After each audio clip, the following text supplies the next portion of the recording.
आपल्या 11वीच्या मराठीच्या पाठ्यपुस्तकातील page number 44 शब्द कविता घेतोय आपण। काही वर्गांना बहुतेक झालेली आहे।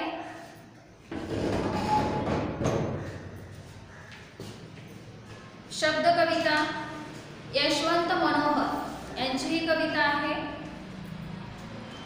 आणि या कवितेच्या माध्यमातून आपल्या ज्या वेदना आहे, दुःख आहे, ते कवींनी शब्दामध्ये कसं मांडलेलं आहे आणि शब्दातून कशा पद्धतीने व्यक्त केलेलं आहे हे सांगण्याचा प्रयत्न केलेला आहे। म्हणजे आपलं दुःख असतं, त्रास असतो, जगत असताना खूप मोठ्या प्रमाणात मनामध्ये भावना घेऊन आपण जगत असतो। मग त्या वेदना, दुःख कुठेतरी कुणाजवळ तरी आपण सांगावं, मन मोकळं करावं, असं प्रत्येकाचं असतं। तुमचंही असतं, आपलं प्रत्येकाचंच असं असतं। मग कवींचं काय मत आहे की इतर ठिकाणी कुठेतरी आपलं दुःख, वेदना उगाळत बसण्यापेक्षा शब्द जे आहेत, शब्द आपल्याला दुःखांना खूप सामावून घेतात, त्यांच्या कवेत घेतात आणि आपल्या वेदना, दुःख असतात ते कमी होतात। आणि म्हणूनच शब्दामधून आपल्या दुःखांना कुठेतरी मोकळी वाट करण्यासाठी यशवंत मनोहरांनी शब्द ही कविता काव्यबद्ध केलेली आहे। बघा, या कवितेच्या माध्यमातून शब्द असते, शब्दातून आपले विचार व्यक्त होत असतात। बरोबर आहे का? एखादी कविता जर आपण लिहायला घेतली तर आपल्या मनातले जे विचार असतात, भावना असतात, त्या आपण व्यक्त करत असतो आणि त्या व्यक्त होण्याच्या माध्यमातून आपल्या मनाला एक वाट करून देत असतो। आणि हीच वाट कवींनी, यशवंत मनोहरांनी छानपणे शब्द या कवितेत काव्यबद्ध करण्याचा प्रयत्न केलेला आहे। बघा, अगोदर आपण कवींचा परिचय पाहतोय। एक कवी, समीक्षक आणि विचारवंत म्हणून यशवंत मनोहर साहित्यामध्ये अतिशय छान असं सुंदर सुहासात दरवळताना आपल्याला पाहायला मिळतं। म्हणजे त्यांचं एक नाव जे आहे साहित्यामध्ये आपल्याला एका उच्च लेवलपर्यंत पाहायला मिळतं। असे हे कवी, समीक्षक म्हणून सुद्धा त्यांनी मोठ्या प्रमाणात काम केलेलं आहे आणि मोठ्या पद्धतीनं विचारवंत म्हणून सुद्धा त्यांच्याकडे पाहिलं जातं। असे हे विचारवंत, समीक्षक आणि उत्कृष्ट असे कवी, त्यांची कविता आपण शब्द ही कविता अभ्यासतोय। बघा, कवी, समीक्षक सकस जीवनानुभव आणि प्रत्येकारी प्रतिमांची समृद्ध अशी ओजस्वी शब्दकळा यामुळे यशवंत मनोहर यांची कविता शोषणाचा तीव्र निषेध करते। म्हणजे कवितेच्या माध्यमातून शोषण, अन्याय जे असतो, काही लोकांच्या वरती समाजामध्ये अन्याय होतो, त्याच्यामध्ये आपण सुद्धा कधी कधी असतो आणि ह्या विरोधात त्यांनी मोठ्या प्रमाणात काव्यरचना करण्याचा प्रयत्न केलेला आहे। पुढे काय सांगितले बघा, उपरोधांचा आश्रय घेत प्रस्थापित समाजाच्या मूल्यावस्थेवर घणाघाती प्रहार करते। भारतरत्न डॉक्टर बाबासाहेब आंबेडकर यांच्यापासून घेतलेल्या प्रेरणेतून आक्रमक शैलीने समाज वास्तवावर प्रखर भाष्य करणारे कवी, विचारवंत व समीक्षक म्हणून यशवंत मनोहर यांचे स्थान महत्त्वाचे आहे।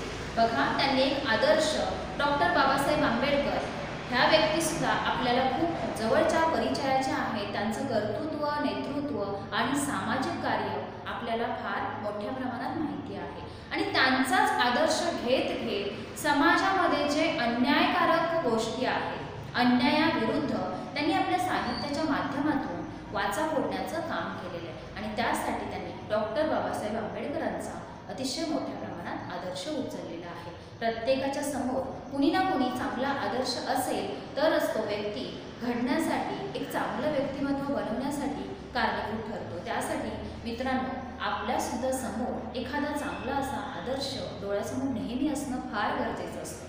कारण डोळ्यासमोर एखादी कर्तृत्ववान व्यक्ती नेहमी असेल तर आपल्याला सुद्धा वाटतं की आपण सुद्धा अशा पद्धतीनं काहीतरी चांगलं करायला पाहिजे। जीवनाचा अर्थ खऱ्या अर्थानं काहीतरी चांगल्या गोष्टी करणं आणि त्यातून खऱ्या प्रमाणात जगणं याला जीवन म्हणतो आणि हे जीवन जगण्यासाठी प्रत्येकाच्या डोळ्यासमोर काहीतरी आदर्श पाहिजे। आणि यशवंत मनोहर सारख्या कवींनी डॉक्टर बाबासाहेब आंबेडकरांचा आदर्श नेहमीच डोळ्यासमोर ठेवला आणि त्यांच्याच विचारांच्या माध्यमातून त्यांनी समाजामध्ये जे अन्याय होतात, ज्या वेगवेगळ्या चालीरीती आहेत, पद्धती आहेत, त्यांना वाचा फोडण्याचं काम आपल्या साहित्याच्या माध्यमातून केलेलं आहे। पुढे काय सांगितले बघा त्यांच्या साहित्याबद्दल,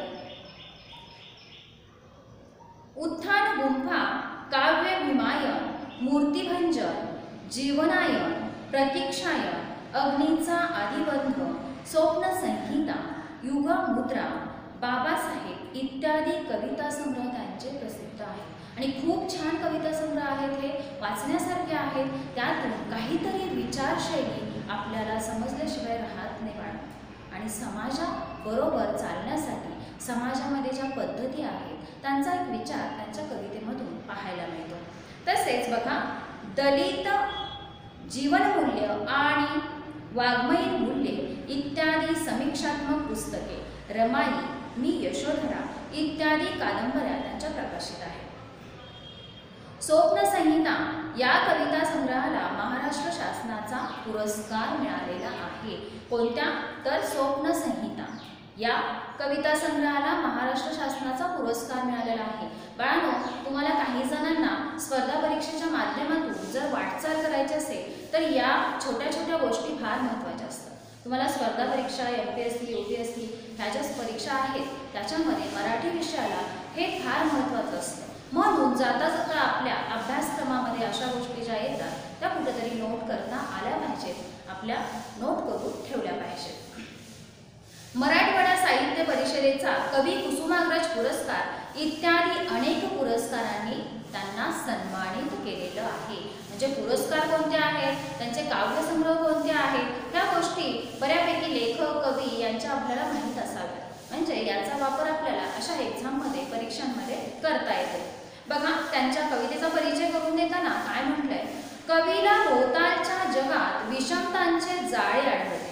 एकीकडे पैशाची श्रीमंती आणि दुसरीकडे मनाचा कंगालपणा, तोंडात मूल्ये आणि वागण्यात संधी साधूपणा, अंधारनिष्ठ आयुष्य आणि उजेडाचे मुखवटे अशा अंतर्विरोधांनी कवीच्या जीवाचा भडका उडतो.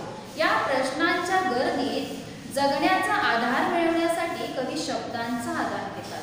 त्यांची कविता सर्व दिशांनी झेपावणाऱ्या नकारांशी भांडणारी ठरते. कवी म्हणून जगलेले, भोगलेले त्यांच्या कवितेतून प्रकटते.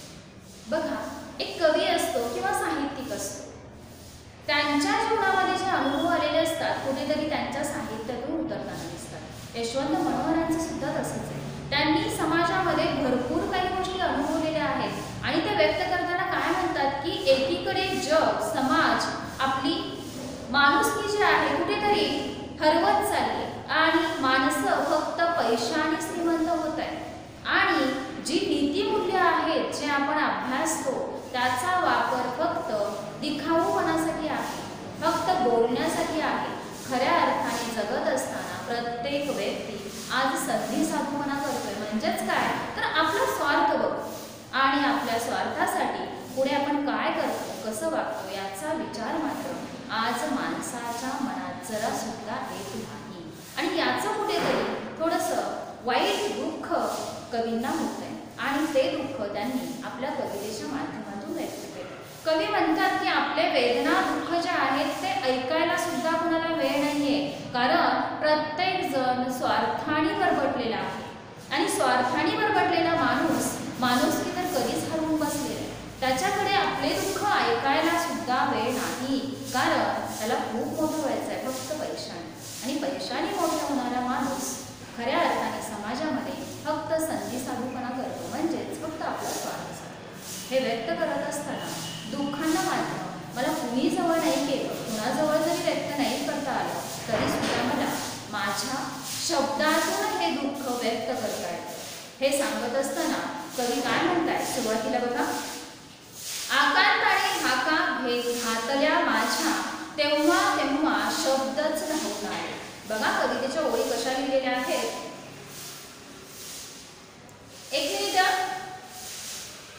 एक मिनिट आवाज येतोय, एक थोड्या वेळाने ऑनलाईन चालू आहे लेक्चर.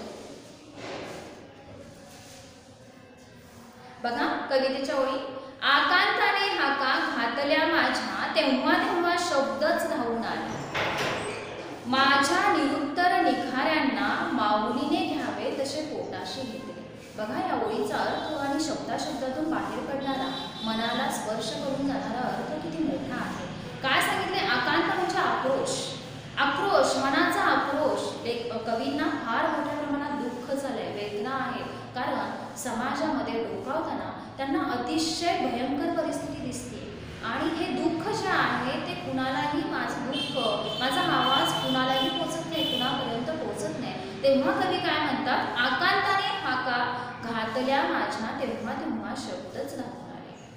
म्हणजेच शब्दांचे सामर्थ्य जे आहे ते कवींनी आपल्या जगण्यातून कवितेतून व्यक्त करण्याचा प्रयत्न केलाय। माझ्या वेदना ज्या आहेत, माझ्या मनाचा आक्रोश जो आहे त्यासाठी जिवंत माणूस नाही पुढे आला, तर तेव्हा तेव्हा शब्दच धावून आले। म्हणजे माझ्या वेदना, दुःख, त्रास जो आहे तो मी शब्दातून व्यक्त केला आणि त्या दुःखांना वाट करून दिली आणि अशा पद्धतीनं शब्दांनी मला जवळ केलं। हे सांगत असताना कवी काय म्हणतात, माझ्या निरुत्तर निखाऱ्यांना, निखारा म्हणजे अंगारा, विस्तव असं म्हणतो आपण त्याला, म्हणजे बिकट संकट, खूप त्रास होतोय, आपण अस्वस्थ जेव्हा होतो, काहीच कळत नाही आपल्याला काय करायचं, अशा वेळेला मनाची अवस्था फार अस्थिर असते, काहीच समजत नाहीये काय करावं, कुणाशी बोलावं। अशा वेळेला माऊलीने घ्यावे तसे पोटाशी घेतले, पोटाशी घेणे वाक्यप्रचार आहे बघा, पहिला वाक्यप्रचार आहे कवितेमध्ये,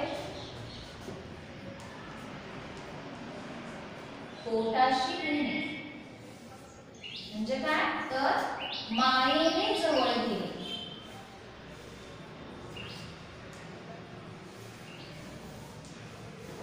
मायेने जवळ घेणे, जसं की मला जेव्हा ओरडावंसं वाटतं, मनाचा आक्रोश वाढतोय पण कुणीच ऐकायला जवळ नसतं, तेव्हा तेव्हा शब्दच थांबून आलेले आहेत। म्हणजेच कवीने आपला त्रास, आक्रोश जो आहे तो शब्दातून व्यक्त केलेला आहे, शब्दांनी त्यांना मदत केलेली आहे आणि मनाचं दुःख, वेदना ज्या आहेत त्या कुठेतरी कमी करण्याचा प्रयत्न शब्दांनी केलेला आहे, म्हणजे शब्दात त्यांनी आपलं दुःख व्यक्त केलेलं आहे। माझ्या निरुत्तर निखाऱ्यांना माऊलीने घ्यावे तसे पोटाशी घेतले, म्हणजे निरुत्तर निखाऱ्यांना म्हणजे अतिशय बिकट संकट आहे, माझ्या मनाची अवस्था फार वाईट आहे आणि मला सांगताही येत नाहीये, असे निरुत्तर निखारे माझ्या मनामध्ये साचलेले आहेत, साठलेले आहेत, फार वाईट वाटतंय, दुःख वाटतंय, पण ते व्यक्त करता येत नाही, निरुत्तर आहे, उत्तरच नाहीये। अशा ह्या दुःखांना माऊली होऊन, म्हणजे एखाद्या आईनं जसं जवळ घ्यावं तसं माऊलीनं मला पोटाशी धरलं, म्हणजे ह्या शब्दांनीच माझं दुःख हलकं केलं, शब्दांच्या माध्यमातून मी कुठेतरी व्यक्त झालो आणि शब्दांनीच मला कुठेतरी आधार दिलेला आहे।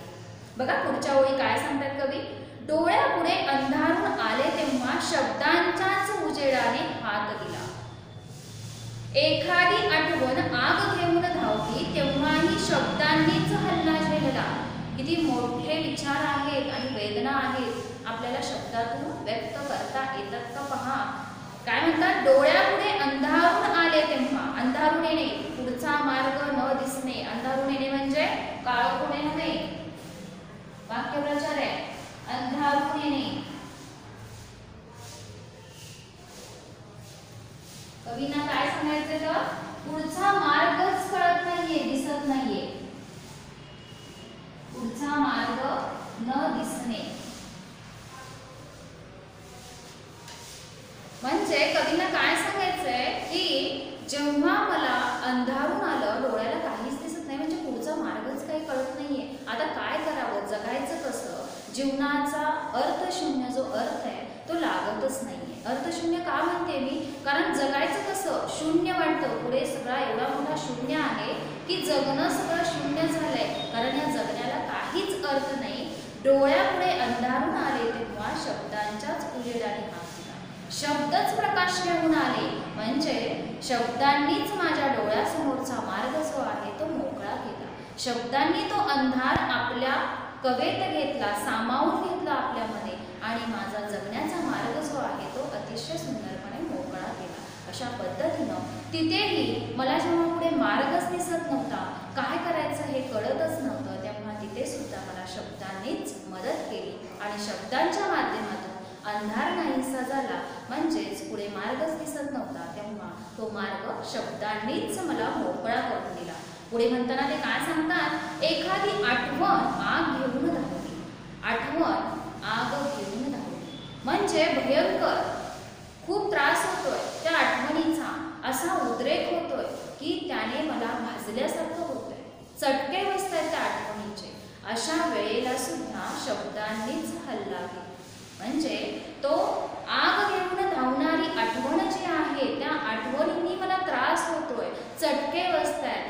चटके सुद्धा शब्दांनीच आपल्यामध्ये सामावून घेतले. म्हणजे शब्दांच्या माध्यमातून त्या आठवणी सुद्धा मी व्यक्त केल्या. शब्दांनी मला जवळ केलं आणि त्या आठवणींचा त्रास जो आहे त्याचे जे चटके बसतात ते शब्दांनी आपल्यामध्ये सामावून घेण्यासाठी प्रयत्न केला. आणि माझे हे त्रास, चटके, आठवणीचे जे बसतात ते कुठेतरी कमी झाले. त्यासाठी सुद्धा मला शब्दांनीच मदत केली. म्हणजे शब्दाच्या माध्यमातून जेवढं व्यक्त होता येतं तेवढं मनातील दुःख असेल ते व्यक्त होता येतं. अशा पद्धतीनं शब्दांनी जवळ केलं. कारण कवींनी कुठल्याही माणसाजवळ आपलं दुःख व्यक्त नाही केले. जेव्हा जेव्हा दुःख होतं, जेव्हा जेव्हा त्रास होतो, तेव्हा त्यांनी आपल्या शब्दाच्या माध्यमातून काव्य गुंफलं आणि त्यातून दुःख व्यक्त केलं. पुढे सांगताना काय म्हणतात, तर चिडून चिडून सांडत होते ऊन. चिडून चिडून सांडत होते ऊन, तेव्हाही शब्दांनीच सावली धरली. बघा, म्हणजे तापदायक प्रसंग जे आहेत, त्रास देणारे प्रसंग, तापदायक प्रसंग, जसं उन्हाचे चटके बसावे अशा अनेक प्रसंगाचा मला त्रास होतो. त्या तापदायक प्रसंगाचा सुद्धा जेव्हा जेव्हा मला त्रास झाला तेव्हा शब्दांनीच मला सावली दिली. सावली धरणे, वाक्यप्रचार आहे बघा, वाक्यप्रचार भरपूर आहे त्याच्यामध्ये. सावली धरणे आपल्या नोटबुकमध्ये नोट करायचे आहे. म्हणजे आधार देणे, सावली धरणे म्हणजे आधार देणे. वाक्यप्रचार एक्झामला विचारले जाऊ शकतात, कोणताही येऊ शकतो. आणि ह्या कवितेत मला वाटतंय साधारण 7-8 तरी वाक्यप्रचार येतील. सावली धरणे म्हणजे आधार देणे. म्हणजे जेव्हा मला जसं उन्हाचे चटके बसतात आणि एखाद्या झाडाखाली जाऊन विसावं, गारवा लागावा, एखाद्या झाडाने छान अशी सावली धरावी, असं मला शब्दांनी केलं. जेव्हा मला दुःखाचे चटके बसतात, उन्हासारखे चटके बसतात, असह्य वेदना होतात, तेव्हा मला शब्दांनी सावली दिली. म्हणजे शब्दांनी तेव्हा सुद्धा आधार दिला, दुःख कमी केलं. उन्हासारखे चटके दुःखामुळे बसत होते, ते शब्दांनी आपल्या सामावून घेतलं ते दुःख आणि मला सावली देण्याचा म्हणजेच आधार देण्याचा प्रयत्न केला. दिवसाही दाटायचा अंधार, तेव्हा शब्दांनीच हातात बिजली.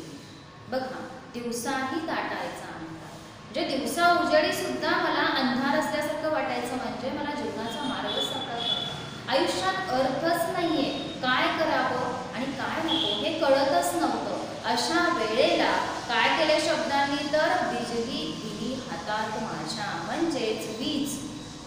मला काहीच कळत नव्हतं. दिवसा सुद्धा माझ्या डोळ्यासमोर सगळा अंधार होता. म्हणजे हे जगणं कसं जगावं हेच कळत नव्हतं. अर्थशून्य असं जगणं, मला काहीच कळत नव्हतं, काय करावं. तेव्हा मला शब्दांनी हातात बिजली दिली आणि एक मार्ग मोकळा करून दिला, जगण्याचा अर्थ सांगितला. कारण अंधार जो आहे तो शब्दांनी आपल्यामध्ये स्वीकारला आणि मला उजेड देण्यासाठी हातात बिजली दिली, म्हणजेच वीज दिली. जसा लख प्रकाश पडावा आणि मला जीवन जगण्यासाठी प्रवृत्त करावं, अशा पद्धतीनं शब्दांनीच माझ्या हातात तेजस्वी रूपी, प्रकाशरूपी बिजली दिलेली आहे. म्हणजेच विजेसारखा प्रकाश माझ्या आयुष्यात लख असा पडला. अचानक दुःखांना शब्दांनी सामावून घेतलं आणि माझ्या आयुष्यातला अंधार आपोआपच दूर झाला आणि शब्दांनी प्रकाशरूपी वीज जणू माझ्या हातात दिली आणि त्याच्या आधारे मी जीवनाकडे आणि सकारात्मक दृष्टीने पाहायला लागलो. पुढे बघा, जगून देणारे, जगू न देणारे काही विसरायचे होते, तेव्हाही शब्दांनीच तोल सावरला. म्हणजे बऱ्याच गोष्टी असतात जे जगण्यासाठी आपल्याला त्रास देतात. वाटतं कधी कधी हे जगणं निरर्थक आहे, असं कवींना सुद्धा बऱ्याच वेळेला वाटतं. काही गोष्टी खूप आहेत आयुष्यात आपल्या की जगूच देत नाहीये. त्यांचा विचार जर मनात केला तर आपलं जगणं असह्य होतं. अशामुळे काय वाटतं की जगावं की मरावं, कारण जगण्यासाठी काही शिल्लकच नाहीये. अशा भरपूर गोष्टी असतात की जगण्यासाठी आपल्याला कुठेतरी पाय खेचत असतात. अशामध्ये तेव्हाही शब्दांनीच तोल सावरला. जेव्हा मला जीवनाचा दृष्टिकोन कधी गवसतच नव्हता, कळतच नव्हतं काय करावं आणि जगणं सुद्धा असह्य होतं. आणि अशामध्ये मनाचा तोल जेव्हा ढासळतो तेव्हा सुद्धा शब्दांनीच तो तोल सावरला. म्हणजे जगण्याचा दृष्टिकोन, चांगले विचार शब्दांच्याच माध्यमातून मला देण्याचा प्रयत्न केला. असे हे शब्द जे सगळी दुःख, माझ्या वेदना, माझे त्रास जे आहेत ते सगळे सामावून घेतात आणि प्रत्येक वेळेला मला सावलीसारखा आधार देतात, आईसारखं प्रेम देतात आणि प्रकाशासारखा लख उजेड माझ्या आयुष्यात करतात. असे हे शब्द मला जिथे तिथे खूप उपयोगी पडले, ज्यांनी मला जगण्याचा अर्थ शिकवला. जेव्हा माझं बऱ्याच वेळेला वाईट प्रसंगाने जगणं असह्य होतं तेव्हा सुद्धा मला शब्दांनीच मार्ग दाखवला. ते सांगत असताना ते काय म्हणतात, मरणाच्या धारेत सापडलो तेव्हा शब्दांनीच माझ्याकडे किनारा सरकवला. बघा, म्हणजे असह्य वेदना आपल्याला सुद्धा असं होतं, बऱ्याच वेळेला प्रसंग प्रत्येक व्यक्तीवर येत असतो की नको वाटतं, जीवनात अर्थच नाहीये, काय करावं हे कळत नाही. मरणाच्या धारेत म्हणजे वाईट संकट, म्हणजे जगणं नकोच असं जेव्हा वाटतं, जगण्यापेक्षा मरण बरं वाटतं, अशा या मरणाच्या धारेत सापडलेलो आहे असं कवींना वाटतं. धारेत सापडणे म्हणजे बघा, धारेत सापडणे म्हणजे प्रवाहात सापडणे.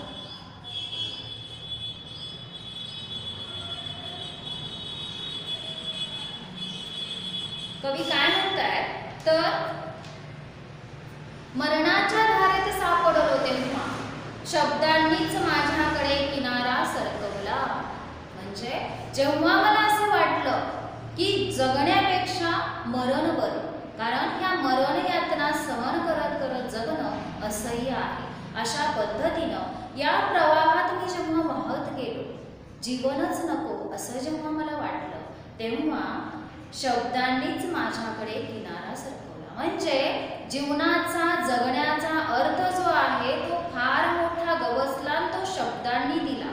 आणि असा किनारा की प्रवाहात अडकता अडकता जसा एखादा किनारा लागावा आणि मी त्या प्रवाहातून बाजूला व्हावं, अशा पद्धतीनं ह्या वाईट प्रसंगातून जेव्हा मला मरण यातना देणारे प्रसंग येतात आणि जीवन संपवावं असं वाटतं, अशा या प्रवाहात जेव्हा मी सापडतो तेव्हा शब्दच किनारा होऊन माझा आधार बनतात. म्हणजेच शब्दातून हा सगळा वेदनांचा खेळ, दुःख मी पूर्णपणे मोकळा होतो. म्हणजे सगळं दुःख माझं शब्द सामावून घेतात आणि त्याच शब्दाने मला जगण्याचा अर्थ सांगितला, जगण्यासाठी किनारा पुढे केला. म्हणजेच शब्दांनी माझं दुःख हलकं केलं. पुढे बघा, काहीही नव्हते हाती, वाटे स्वतःचीच भीती, तेव्हाही शब्दांनीच पाठीवर हात ठेवला. बघा, पाठीवर हात ठेवणे वाक्यप्रचार भरपूर आहे बरं बाळा.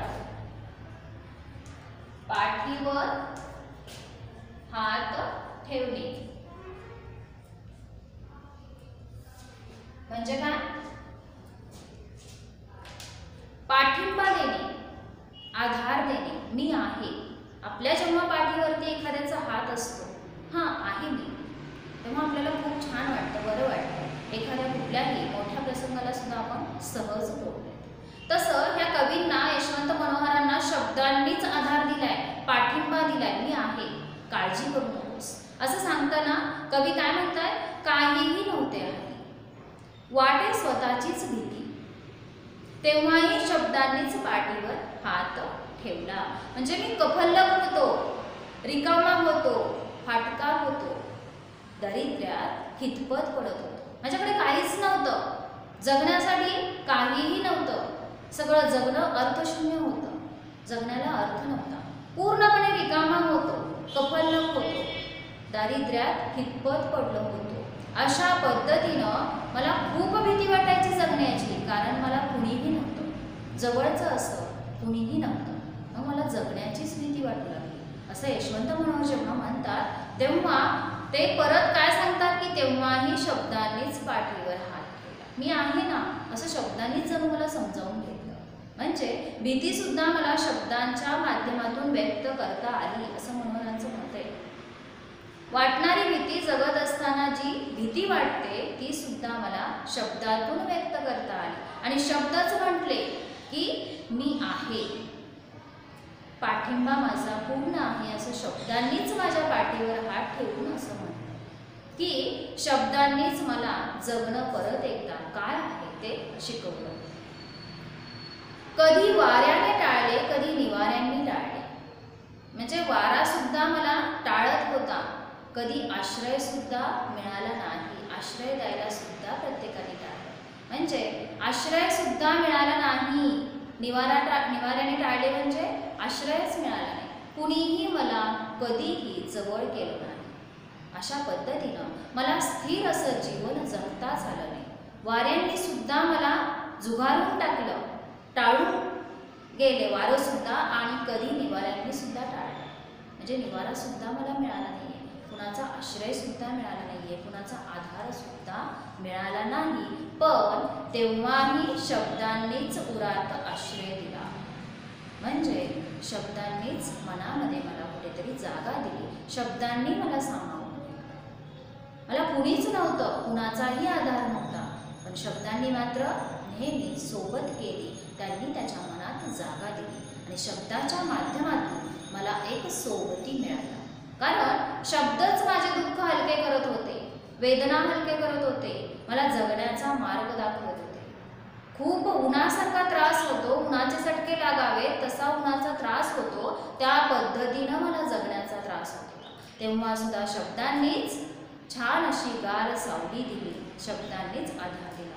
अशा पद्धतीनं जीवन जगत असताना प्रत्येक टप्प्यावर, प्रत्येक वळणावर मला शब्दांनी फार मोठा आधार दिला आणि म्हणून मी जगू शकलो.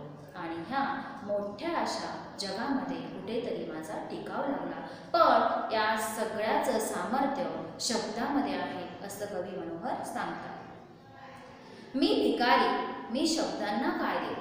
शेवटी त्यांना वाटतं की शब्दांनी मला जगण्यासाठी एवढं प्रेरित केलं, माझं सगळं दुःख वेदना नाहीशा केल्या, पुन्हा एकदा नव्यानं जगण्यासाठी मला पाठिंबा दिला, मला आधार दिला, माझ्या पाठीवर हात ठेवला आणि मी आहे असा जणू त्यांनी शब्दच दिला. अशा या शब्दांना मी काय देणार. कारण कवी म्हणतात की मी भिकारी, मी शब्दांना काय देऊ. मी कर्जदार, शब्दांचा कसा उतराई होणे. वाक्यरचना आहे उतराई होणे.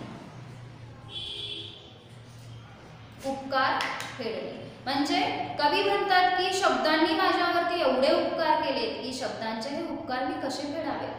कारण मीच भिकारी आहे, मी कफल्लक आहे, रिकामे आहे. अशा वेळेला मी शब्दांना काय देऊ. शब्दांनी खूप मोठं सामर्थ्य दाखवलं आणि माझं सगळं दुःख हलकं केलं. पण अशा या शब्दांना मी काय देणार. कारण मी स्वतःच भिकारी आहे. हे सांगत असताना मी कर्जदार आहे. कुणाचा तर शब्दांचा. कारण शब्दांनी मला खूप वेळा वाचवलेलं आहे, वाईट प्रसंगातून बाहेर काढलेलं आहे. अशा पद्धतीनं मी त्या शब्दांचा कर्जदार आहे. शब्दांचा कसा उतराई. म्हणजे या सगळ्या उपकारांची परतफेड मी कशी करणार. कारण शब्दांना देण्यासाठी माझ्याकडे काहीच नाही आहे. शब्दांनी मला खूप मोठा मार्ग दाखवला, जगण्याचा अर्थ शोधून दिला, माझं दुःख, सगळा त्रास, वेदना कमी केल्या. पण शब्दांना मी काहीच देऊ शकत नाही आहे. कारण मी स्वतःच भिकारी आहे, माझ्याकडे देण्यासारखं काहीच नाही आहे. शब्दांचा मी कर्जदार आहे आणि हे उपकार मी कसा फेडू शकतो असं कवींनी प्रश्न केलाय. मी शब्दात शिरलो आणि स्वतःला वाचवले. जहर मी प्यालो आणि शब्दांनी ते बसवले. शेवटी सुद्धा ते काय म्हणतात, मला काहीच सुचत नव्हतं, मीच रिकाम आहे, शब्दांची उतराई कशी करू. शब्दांचे एवढे मोठे उपकार, एवढं मोठं कर्ज मी कसा फेडू शकतो असं म्हणताना मी शब्दात शिरलो. हे दुःख सुद्धा, कारण याचा सुद्धा मला त्रास होत होता आणि हे दुःख सुद्धा शब्दांनीच नाहीसं केलं. शब्दांनी मलाच आपलंसं केलं. माझं दुःख, वेदना आपल्याशा करता करता मला सुद्धा त्यांनी आपलंसं केलं. अशा पद्धतीनं मी शब्दातच शिरलो आणि स्वतःला वाचले. म्हणजे शब्दांनी स्वतःचाच एक भाग म्हणून मला स्वतःच्याच कवेत घेतलं आणि अशा पद्धतीनं शब्दांनीच मला वाचवलेलं आहे. मी भिकारी आहे, मी रिकामे आहे, मी शब्दांना काय देऊ शकणार आहे, ह्या वेदनेने सुद्धा मला त्रास होत होता. तेव्हा सुद्धा मला शब्दांनी वाचवलं, कारण शब्दामध्येच मी शिरलो. शब्दांनी आपलाच एक भाग म्हणून मला सामावून घेतलं. अशा पद्धतीनं त्या वेदनेतून, त्या त्रासातून सुद्धा मला शब्दांनीच वाचवलं. जहर मी प्यालो आणि शब्दांनी ते बचवलं. सगळं दुःखाचं, वेदनेचं जे जहर आहे, म्हणजे दुःख, वेदना, त्रास, या समाजामध्ये ज्या पद्धती आहे त्याचा त्रास मला व्हायचा. याचं दुःख मी प्यालो, म्हणजे दुःख सहन केलं, पण त्याचा त्रास मात्र शब्दांनी झेलला. म्हणजे दुःख मला झालं, त्रास मला झाला, जगत असताना खूप मोठ्या प्रमाणात त्रास झाला. कारण ह्या आपल्या समाजातील जीवनशैली जी आहे ती अतिशय विचित्र झालेली आहे आणि ह्या विचित्र जीवनशैलीमध्ये मला जगताना फार त्रास आहे. दुःख, वेदना, त्रास ह्या सगळ्या गोष्टी मी स्वीकारल्या, घेतल्या, पण त्या वेदना, दुःख पचवण्याचं काम मात्र माझ्या शब्दांनीच केलं. म्हणजे त्याचा त्रास जो होता तो मला होऊच दिला नाहीये. ते शब्द असे पुढे आले की त्यांनी माझं दुःख, वेदना सगळ्या आपल्याकडे घेतल्या आणि ते पचवलं, स्वतःमध्ये सामावून घेतलं या सगळ्यांना, आणि मला मात्र एक जगण्याचा वेगळा दृष्टिकोन देऊन गेले. अशा पद्धतीचे हे शब्द माझ्या आयुष्यात आले आणि माझं सगळं दुःख, त्रास जो आहे तो नाहीसा झाला. अशा पद्धतीने शब्द या कवितेच्या माध्यमातून सामाजिक एक प्रवृत्ती जी आहे, समाजामधली जी पद्धत आहे जगण्याची, आज फार मोठ्या प्रमाणात बदलत चाललेली आहे. म्हणजे थोडासा पौराणिक आणि आधुनिक दृष्टिकोन जो आहे त्यातून माणूस आणि माणसामधली माणुसकी कशा पद्धतीने बदलत चाललेली आहे. पूर्वीची लोक दुसऱ्यांसाठी जगायची, दुसऱ्यांसाठी मदत करायची, पण आज स्वतःच्या गोष्टीतून, स्वतःच्या कामातून इतरांसाठी वेळच नाहीये. माणूस स्वार्थी बनलाय आणि ह्या स्वार्थीपणानं बरबटलेला माणूस दुसऱ्यांचं दुःख व्यक्त करू शकत नाही. अशी प्रत्येकाची भावना आहे. आज ज्याला दुःख होतं त्याला प्रश्न पडतो की आपण कुणाकडे हे दुःख व्यक्त करावं, कारण आपलं असं कुणी ऐकायलाच नसतं. प्रत्येक जण आपल्या आपल्या कामामध्ये व्यस्त, प्रत्येक जण काहीतरी मिळवण्यापाठीमागं पळतोय आणि ते पळत असताना आपल्या अवतीभोवती आपलीच माणसं आहेत हे मात्र विसरतो. अशा वेळेला कवींना वाटतं की शब्दांनी मला खूप मोठा आधार दिला, कारण माझं दुःख ऐकायला कुणाकडे वेळच नाही आणि असं हे दुःख मला शब्दांनी सावरण्यासाठी मदत केली. शब्दांनी माझ्या दुःखांना सामावून घेतलं आणि मला जगण्याचा दृष्टिकोन नवीन निर्माण करून दिला. अशा पद्धतीनं शब्द या कवितेतून एक आपली समाजव्यवस्था आणि समाजव्यवस्थेच्या माध्यमातून व्यक्ती, माणसं माणसापासून लांब चाललेली आहेत, माणसामधल्या संवेदना कुठेतरी नाहीशा होत चाललेल्या आहेत. हा एक अर्थ कवीने सांगण्याचा प्रयत्न केलेला आहे. कारण आपण माणूस म्हणून जगत असताना माणुसकीच हरवतो. मग माणुसकीत असलेला माणूस माणूस होऊ शकतो का, हा एक दृष्टिकोन कवीने जाता जाता शब्दबद्ध केलेला आहे. कारण शब्दासारख्या निर्जीव अशा शब्दांनी माझं दुःख सामावून घ्यावं, कारण माणसं आजूबाजूला सजीव आहेत, जिवंत आहेत, जे संवेदनशील आहेत, त्यांनी मात्र मला टाळलं, कुणीही नव्हतं माझ्यासाठी. अशा वेळेला शब्दांनी मला सामावून घेतलं आणि